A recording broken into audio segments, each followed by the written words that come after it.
এখন মঞ্চলৈ আহি আজি মই আৰু অনুভৱ কৰা নাই জুবিন আমাৰ মাজত নাই বুলি। জুবিন আমাৰ মাজত আছে, আৰু সদায় থাকিব, সদায় আছে, সদায় থাকিব। আপোনালোকে জুবিনক সদায় আপোনালোকৰ মাজত ৰাখিব। জুবিনে এইখন অসম এৰি কেতিয়াও নাযায় যেনেকৈ পাৰ্থই কৈছে। আৰু সেইকাৰণে মই আজি এইখন মঞ্চলৈ আহিছো আজি বহুদিন হ'ল মানুহৰ মাজলৈ যাব পৰা সাহস মোৰ নাছিল, কথা ক'ব পৰা সাহস মোৰ নাছিল,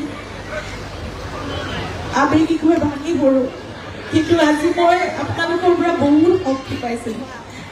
মই যেতিয়া পিছফালে বহিছোহি আহি মই অনুভৱ কৰিছো জুবিন এইখিনিত আছে।